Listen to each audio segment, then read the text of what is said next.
continuing Chapter 4. I think we'll most likely finish it on Friday. And I know these first couple chapters we've really taken our time with. Some of the following chapters we're going to move a little more quickly on. I want to recap a couple of things. Guys, this is a picture from the Center for Community Action on Tuesday. I was very, very pleased with how this event turned out. I think that the folks we served really enjoyed themselves as well. And I would like to remind, well, first of all, I want to remind our participants, don't forget to record your hours. And if you're questioning how many hours you worked, keep in mind, you did preparation. The ride in the car, we were working both directions, were we not? And we were actually doing an hour of service that day. You're required a total of 5 hours of service for this class. I am very trusting in you accurately recording your own hours. That link to record your hours is right in Canvas, right under Start Here. If you can't find it, let me know, but please write down your hours. For the folks who participated on Tuesday, would anybody like to offer any feedback? What was the experience like?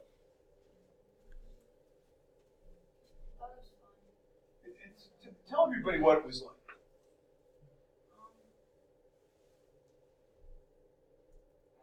They're very interested. They're very engaged in like what we're saying. I felt like they took a lot out of it. Like going in, I thought like they wouldn't care, like they'd be kind of skeptical because we were like, obviously a lot younger than them. Mm-hmm. But like it seemed like they actually cared what we were saying. I agree. Jojo, would you add anything to that? We really helped each other out too, like movement and everything. Stop the basketball, we do have loops every once in a while. I felt like you all made it very relatable. Guys, and for anybody who was there yesterday, feel free to jump in on the comments I'm making. The folks that were serving at the Center for Community Action are folks who've had some hard knocks in life. And we're talking about people who maybe have been told repeatedly they're no good, have been told repeatedly that they're not good for the job, they maybe have been denied opportunities. And I thought that all of our volunteers did a very nice job yesterday of being peers to them and making them feel included. So guys, any other observations? Is there anything that so far from your volunteering experience at the Center for Community Action, have you learned anything? It's a big question, I know. It's no observation's too small. Have you learned anything?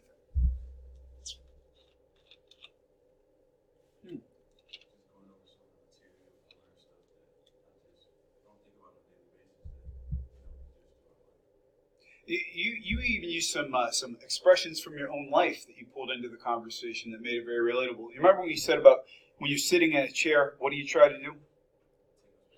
Yeah, I thought that was great. It was very, very observational. Ladies, anything you want to add? I think in perspective, like we talk about people who don't have jobs and stuff like that, and it's not that they don't want to work, like they just lack a lot of like common knowledge and like stuff like that really help other days. Like if they want to go out, they want to work, and it's just like they're struggling. I agree. And some of these folks definitely, there are reasons beyond just not applying for work that they're not in the workforce. Anything you want to add?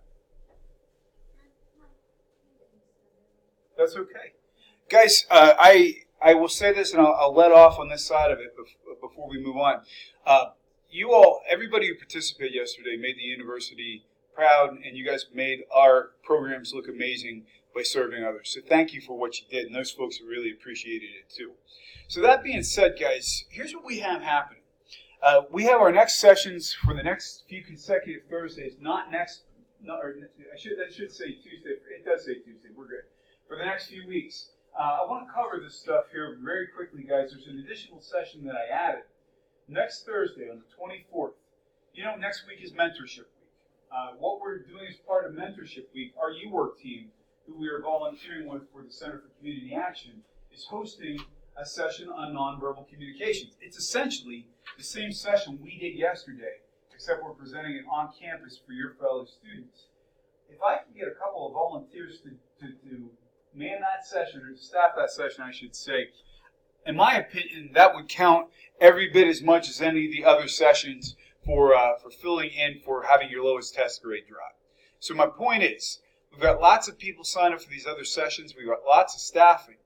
If you would like to knock out your requirement quickly, I'm taking volunteers for next Thursday. And the folks who already did volunteer yesterday, someone like this could knock out the remainder of your required hours too. So I'm looking for 2 people next Thursday night. You guys are in? Okay. Thursday night? Next Thursday night. What time? 6 o'clock. 6 to 7. Is that practice time? Okay. I'll put it this way, guys. I certainly do not want to interrupt practice, but if there was a way that you would want to be excused, I'd certainly be willing to ask. We get out like 6. Mm-hmm. What about like? Well, we can come maybe like 5. Well, put it this way: if we could, let's talk about it after class. If you guys are in, let's see if we can make it work. Because Corey and Christian, I got to get you guys filled in since we cut you from the first session, and that'd be a nice. I think that'd be a nice payback for you guys being flexible too. Let's talk about it after class for a minute or two. For the rest of the sessions that we have going on, guys, the staffing is pretty well set. Some of you have already obviously volunteered. You're on for multiple sessions as well. As we can see that the folks in our Enactus Club prepared a lot of this content already, but I'm asking you to work with them to be able to revise the content. So what I am going to be doing, how many of you, by show of hands, know Morgan Fleck or Alex Keeper? Those are our 2 leads on the U-Work team. So what I'm going to be doing for these next group of sessions, I'm going to be emailing you guys and them so you can set a time to meet with them outside of class to prepare this material. Because they're the leads on the project. I'll be there as I am available, but they're going to be working with you to prepare you for the session. I'm going to be expecting you to follow up with them. When you follow up with them via email, carbon me on your email so I know you guys are talking. Does that all make sense, guys? Okay. And the way these sessions will go, we'll be meeting at JFK at 12:15 by the information desk for transportation down to the Center for Community Action, except for next Thursday's session, which will be here in Schwab 213. So, any other questions before we move on, guys? Questions, comments, concerns? Guys, this is good stuff. And for the folks who participated, I hope you don't mind. I'm going to use your names in the academic. We do this weekly academic affairs report where we report what our students are up to. Are you guys okay with me listing that you had been part of this? Excellent. All right, guys. Just a reminder that we are going to be doing a job analysis exercise. It's due after you guys get back. We're going to actually be walking through this exercise in class either today or Friday, depending how quickly we move. Now, you remember, guys, we were talking about job analysis. And help me get through this quickly, and maybe we can get through class a little more quickly. Maybe we can get you out a little early today. Guys, in terms of job analysis, why do we do a job analysis in the first place? What's one reason we might do a job analysis? Yes? Yeah, are there things that are inhibiting somebody's progress on the job beside their own ability? Are there other reasons that we might do a job analysis? Let's get one from this side of the room. Help me keep it moving, guys. Why might we take a look over a job? Why might we analyze a job periodically? Yes? Well, that would be more of a performance evaluation, but could the job have changed in the course of the time you're doing it? Absolutely. Let's think about something, guys. If you had somebody who was teaching 40 years ago versus teaching today, what has changed? Like 4 years ago, like 10 years ago, like blackboards and chalk and stuff. Absolutely correct. And so the tools of the job have changed. Even if the actual job itself is still educating students, you might be doing a job analysis to say, do we have all the right tools in place for that person? So in terms of how we could collect information in a job analysis, some of the things we'd be looking at is, what does this person actually do? What are their tasks and duties? What do they actually do? Who are they responsible or accountable to? Anybody know what the difference is between responsibility and accountability, by the way? Yes? Responsibility is knowing what you're supposed to do. Accountability is doing it and knowing what you didn't do. That's a fantastic answer. And you're absolutely correct. In a work context, too, though, you may actually be responsible for things that you're not actually accountable for. Or let me rephrase that. You may be actually accountable for things you're not responsible for. If I'm a supervisor, for example, and I have a janitorial staff that works for me, they may be responsible for cleaning the floors every day. But if somebody slips and falls, I'm the manager, I'm accountable for it. So also we'd be thinking about, what kinds of things do people actually use? What kind of software? What kinds of tools? If we have a lot of decision-making involved in a job, what kind of position might we actually have? People who make lots of decisions are, it's an M word. You got it. So for example, is somebody making a lot of independent decisions, or are they not? If somebody's making a lot of independent decisions, they might be a manager, and they maybe should be an exempt employee instead of being paid hourly. And then we also have, are you providing supervision or are you giving supervision to others? These two things, guys, the amount of decision making and supervision, sometimes are the things that exempt versus non-exempt employees hang on. For example, if you are an exempt employee, you are not eligible for what? You're exempt, so you don't get what over 40 hours? Exactly. Somebody who's exempt is a salaried employee.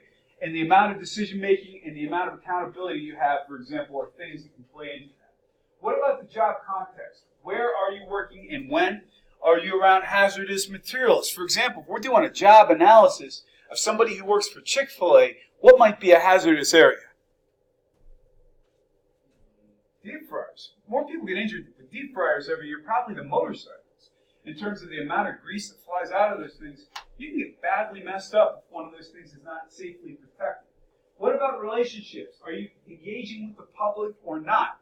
That can indicate whether or not we're advertising for the right kind of skills, if somebody's a people person or not. Travel requirements are also important. Are there some people who would have a harder time traveling than others? What might be things that might make it problematic to travel? I'm sorry? Health. Yeah, your health for sure. If you got somebody who has to drag along an oxygen tank, for example, or if the travel requirements also mean it's tough on the family. The bottom line is you would have to see how much of that travel is actually required. Guys, are there ways that we can eliminate travel from jobs these days? How can we do it? Sarah, you nod your head. How can we do it?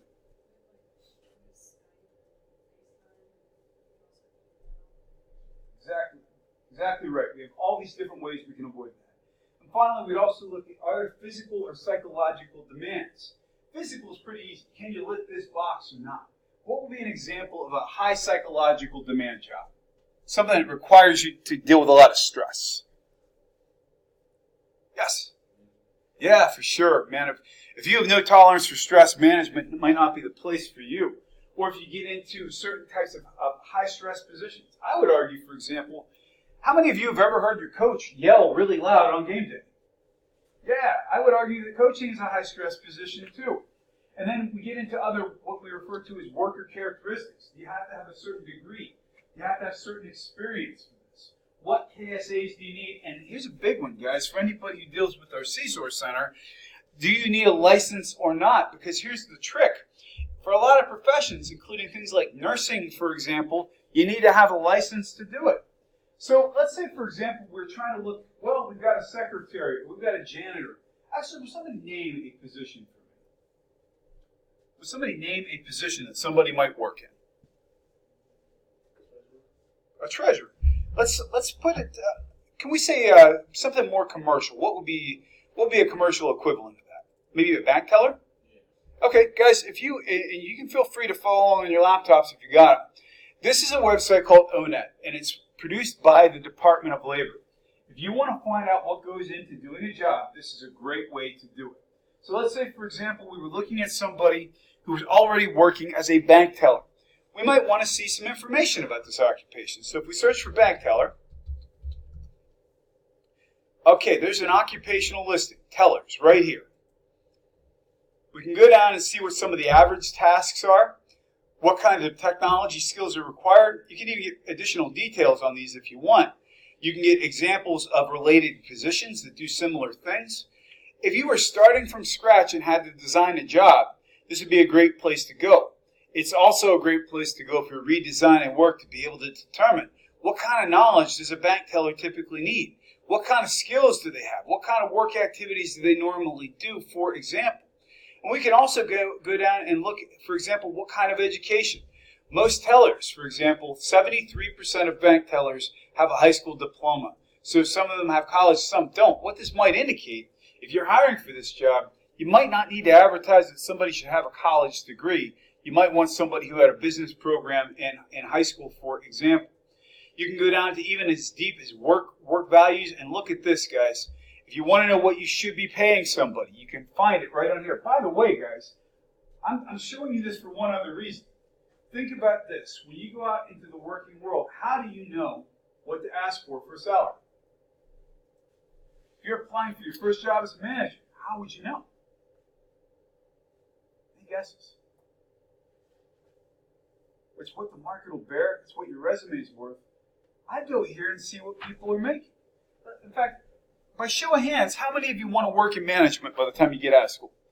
Let's take a look. Let's see what you should be asking for. In fact, feel free to search with me on this.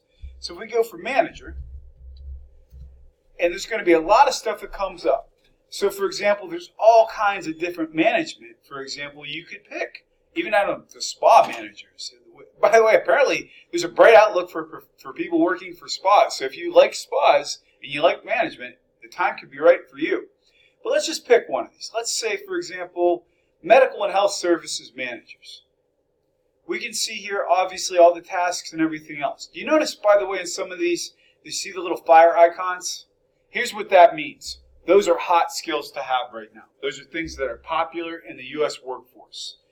Let's just go down to the bottom, though, and let's see what people in this field are making. Right now, median wages for, check this out, guys. If you get into being a health services manager, not a bad median wage, $47.95 an hour. Not too shabby. Let's see, for example, what that means in a locality. Will somebody give me an area of the country, for example? What state? Let's check it out. So if we go to Maryland, and we're going to get some listings that are actually more closely tied to that area, unless we get the dreaded problem with the internet. We're going to try that one more time and see if we can find that, because this is the kind of day it's going to be.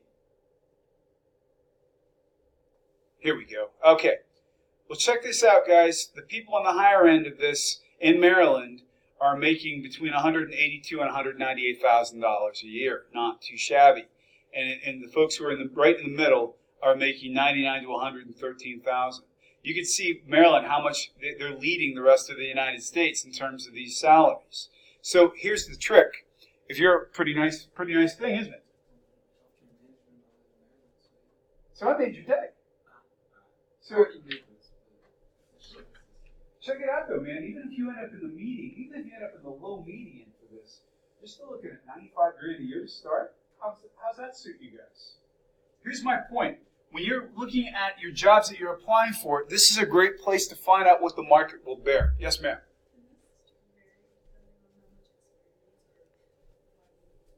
Absolutely. When they say median, it means everybody who is working in this field. Altogether, if we divide it, this is what we're looking at is the middle salary for all that.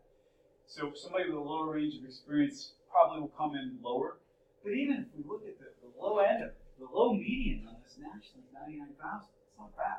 So my point is, if you are trying to redo a job, and you know, for example, we're doing a job analysis, and we know that we don't have enough people to do this job, and we got to hire some more folks, it's good to look at this chart and this website to be able to see what are we going to have to offer in our area to attract qualified candidates.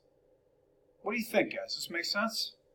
But show of hands, I'm just curious, and if it didn't make an impact, that's okay. I'm just curious for your opinion. How many of you would be likely to take a look at this website before you go to a job interview? Yeah, I would highly encourage you to do that, guys. So ONET is fantastic. They're updating it all the time. And here's the other trick. It's Department of Labor. So who's paying for this website? And you guys are on your tax dollars. It's all there right for you. Yes, sir. Were you just stretching? Okay. Well, guys, in terms of getting into a job analysis, we're going to go about another, well, we're going to go for a little bit yet, but we're still going to get the test takers out of here a little early. But because I've been talking a good bit, I'd like to stop for a question for a second while I have a drink. Who here has a question for me? Question or comment? Sir? You know what? My gig got canceled this weekend, so I'm not playing a show, but my wife's going away for the weekend. So me and my dog are going to batch it the entire weekend. Have you guys ever heard that term before, batch it? When I said that word to my wife the first time, she's like, "What did you say?" I said, "I'm batching it for the weekend." She's like, "What are you talking about?" She thought I was up to something like terrible. I'm like, "It's short for bachelor. I'm batching it for the weekend. It's going to be like I'm a bachelor." And she thought that was the strangest thing in the world. But I'm going to be hanging out with the dog, cleaning the house, writing paper for my homework, probably watching television. What are you going to be doing besides playing ball? Just relaxing, enjoying the free time. Anything you want? Anything you want to watch on Netflix or anything? I missed the new episode of All American. Okay. I'm gonna watch that. Very cool. Very cool. Anybody else doing anything fun for the break before I get back into my lecture? Anybody doing anything at all for the break? Ian, what are you doing over the break, man? All break. Yeah. Go home. You're going home. So what do you? No, you're not. I was like, I'll be here. So you're gonna be here with everybody else. I was gonna say, man, I hope that means you're still on the team, man. But no, anybody else doing anything for break? Any more fun than me? What are you doing? 12-hour bus ride to Connecticut. Boom. Hopefully you get to. Well, you're going to Boston then too, right? Yeah. So if you get a chance, enjoy some of the history, guys. All right, we're going to jump back in. We're going to move quick. Keep the conversation coming so we can keep this moving today, guys. Here's the problem. Let's say, for example, we're doing a job analysis, and we've got somebody who's already in the job. We have something called current incumbent emphasis, and here's what that means. Somebody may have been hired for a job, and over the years they've been working there, all of a sudden they've been doing different things. They might even have expanded the job themselves. They may have given themselves their own title, for example. They may have tried to inflate their own importance, for example. So that's an example of current job incumbent emphasis. So the problem is that what somebody's saying is part of their daily duties may not actually really be part of their daily duties. And if somebody has been there longer than the manager's been there, they may be trying to get one over on them. If you want to find out what somebody really does for a day, what could you do? Instead of just listening to them, what else could you do? You could watch them. You could ask other people to watch them. You could keep your eye on that way. But it's a problem because people emphasize themselves, give themselves titles, for example. Now, we all know that, for example, when we are getting ready to do a job analysis, people who are involved in this, who are going to be watched, they get afraid. Why do they get afraid? Exactly right. They're thinking, man, I must have screwed up if the boss is coming to watch me work today. Well, here's the other part of it. Management gets concerned too, and it's called managerial straitjacket. And here's what management's concern is. If I come in and I do a job analysis of somebody, and I watch them do their job every day, if I revise their position description, am I going to be stuck where I'm no longer allowed to have them do other jobs? Is it going to be so specialized that I'm going to be having my hands tied behind my back? There are certain environments where this is tougher and more important than others. What kind of shops might this be a really big concern? I'll give you a hint to anybody who's in my other class. What kinds of shops might this be a big concern? Union shops, for sure. Because anytime you change a job description, for example, who's got to sign off on it too? We didn't get there in 203, but the union has to be in on this as well. So you're afraid that you're going to keep your own hands tied. Here's another trick too, guys. Yes, ma'am. I've seen bits and pieces. This guy goes in, he records them for a night, kind of sees what they do wrong and sees what they do right, and then he saves the bar based on that. Is that legal to do? To watch people on or monitor what they're doing over that? Absolutely. And here's how that stuff works. Okay, we're gonna start off with privacy law, and then we're gonna work into the instant situation. How many of you guys have ever noticed when you are out shopping or working, whatever, that there are cameras everywhere? Raise your hand if you've seen some of those cameras. You may say to yourself, isn't that an invasion of my privacy? Federal law has basically held that cameras in common areas are perfectly legal, so long as they do not record audio. Video is less protected than audio. For example, there is very little that would keep me from recording who's going in and out of this classroom on video. If I were recording audio in common areas out there, I could be running afoul of the law. Even something as simple as the fact I'm recording this class, I informed you at the beginning of the class that I would be at the beginning of the semester. And if you had raised an objection to that, I probably would have had to accommodate, basically say I'll record the sessions at another time because of your risk to be recorded. So audio is considered to be more protected than video. All of those folks, however, who were recorded for the purposes of that show probably had to sign consent forms that they were willing to be recorded. Now, here's the trick. Technically, if somebody said, hey, I want to protect my privacy, I don't want to be recorded, I don't want to be on this show, they would probably have to protect their wishes. That being said, if somebody's working for somebody in that regard, could the person who has hired them come up with another reason to get rid of them if they're unwilling to? Yeah, most likely. So it's one of these things, so long as there is consent, if you sign off something that says, yes, I consent to be recorded, generally speaking, the employer is in the clear. Have you ever received a call where it said this line is being recorded, for example, and that's customer service people get recorded all the time because they sign off that they're willing to be recorded? It's an excellent question. Did I answer your question? I'm sorry it's so long, but there's a lot that plays into it. Here's a trick, guys. If, for example, if one of you guys wasn't happy with your grade and you beat me up in front of Schwab, for example, and it was on the cameras, that would be admissible as evidence that, wow, Tonkin he had it coming, but he got the crap beat out of him in the front of the building. If I recorded one of you making a threat against me, for example, because I was recording you without your consent, it may not even be admissible. So that's the difference between audio and video. And this does not constitute legal advice. So I'm putting that on the recording. Okay, guys, in terms of job analysis, for example, we also have the Americans with Disabilities Act. And here's what we're also trying to look at. If we are saying, for example, that a job has certain physical requirements, if the Americans with Disabilities Act is saying to us, you better be able to prove that those physical requirements are legit.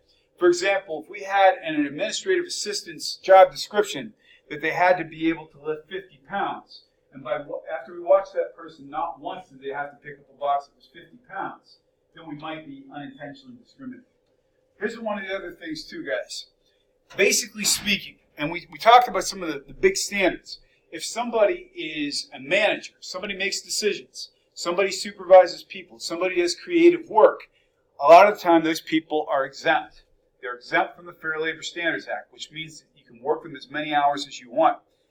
Companies try all the time to get people classified as exempt. Why do they do that? Yes? You got it exactly. And so here's the trick. Let's say, for example, it makes a lot of sense that I'm an exempt employee. I teach. I do things on a very sliding schedule. I have to do a lot outside the classroom. If we tried to take one of our custodial workers and make them into an exempt position, technically speaking, are most of those people supervising anybody? Are they making decisions about where they clean every day? Nope. Are they having significant impact on decision making? Probably not. Occasionally they may decide which room to clean before the other one, but they're still doing a repetitive job. If we try to make that person salaried so we can work them as many hours as we want, somebody would be saying this is running foul of the Fair Labor and Standards Act. This is going to be our last slide of the day so I can allow some time. Actually, what time's the test today, guys? 2:10. Here's the deal. Right now it's 1:40. We're going to go to 1:50. That's going to give 20 minutes chill time for everybody who's taking that test, because I know it's a high-stress test. Is that agreeable with everybody? Okay. And is there show of hands again, who else taking that test today? Okay. Guys, we'll give you a little bit of breathing time on that. But we're gonna blow through a couple of slides that are very important. We're going to cover them in depth, but quickly. Okay. There's a difference between essential and marginal job functions. I'm going to list some job functions of my job, and I want you to tell me if they're essential or marginal in your opinion. Essential means they're core to what I do. Marginal means they are not core to what I do. They are in addition to my normal job. Teaching classes every day. That's essential. Grading student work. Judging a dance contest for athletics. Advising the anarchist club. Absolutely. You guys get it. And the trick is, when you're looking at a job for the Americans with Disabilities Act, let's say, for example, we did determine when we were doing a job analysis, there was at one time last year that the administrative assistant had to lift a 50-pound box. One time the entire year. It could be argued that that is a marginal function because it's not something you're doing all the time. You're not spending a substantial percentage of your time on it, and it wasn't that important. If it was a box of paper, somebody else in the office could have helped to do it. So that could be considered a marginal job function. If you're putting requirements on a resume, on a job description that aren't essential to keep people out, it could mean that you're intentionally discriminating. So, questions so far, guys? Does that make sense? With me so far? All right, nod if you're with me. Very good. Excellent. All right, guys. Actually, I want you to stop for 1 second here. Just take a breath and think to yourself, 7 more minutes. What can you do in your life in 7 minutes? What are things that only take 7 minutes? 7 minutes, you can. Some people can run a mile in 7 minutes. Keep it clean, guys. Keep it clean. Keep it clean. You can run a mile in 7 minutes. Sometimes I got to think about these questions before I ask them. You could shave in the morning. You can make. Keep it clean, guys. Oh my God, I'm losing control. Let's get back in here. Pretty soon people are going to start quoting Michael Scott in this class, and it's all going to be over. Guys, we'll get back in. We got 7 more minutes together. Stay with me, guys. You guys in the back, please stay with me. We got a job description. We got job specifications. What's the difference between the two? A job description is a basic description of everything you need to do to be successful at a job. Job specifications are the specific points you need to know how to do. So a job description could say, Professor Tonkin, your job is going to be to teach classes, to advise students, and grade papers. A job specification might be, you better have a master's degree, you better have demonstrated expertise, you better be a good writer, and we're even going to want to see a writing standard. A performance standard would mean, what do you have to do to be successful in this job? The most obvious performance example I can think of comes with an administrative assistant. If that person has to type 50 words a minute, that's an example of a performance standard. A performance standard for a professor might be you teaching at least 12 credits a semester. That would be an example. This is an old picture of me. I look great with no beard there. But I'm going to hand you guys out a copy of my old job description. I would like you to take a look at it because we're going to talk about it for a minute.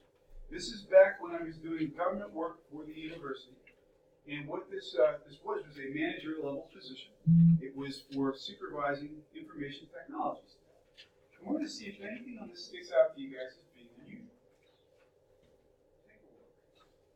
It had a nice title, Assistant Director for Information Technology. Sounded very, very high tech. And it was an exempt position because I supervised people. And we're going to see what kind of information you guys can find on this. Is there anything? Look front to back on this thing. And SAMUSA, by the way, was an acronym for the Center of Excellence for Remote and Medically Underserved Areas. It was telemedicine and distance learning. Let's look at this together. So, okay, there's my title and my classification. I'm part of the administration. There is who I report to, which was the director. I have the list of people who are reporting to me. I had anywhere between 15 and 20 people working for me. And it was a 1-year contract, renewable every year. Great. Well, there's my general responsibilities. Basically says I'm going to be supporting all information technology operations and supervising staff. Great. Required education, training, and experience. They definitely wanted me to have a master's degree, which I had to get actually while I was working the job, and all the years of experience and whatnot. Then we get down to essential duties. So serve as IT advisor to SAMUSA's director, assistant directors, and chief scientists, and all telehealth operations and distance learning. All these things are very, very technical. Where it gets interesting, if you could look under number 4. What sticks out under number 4?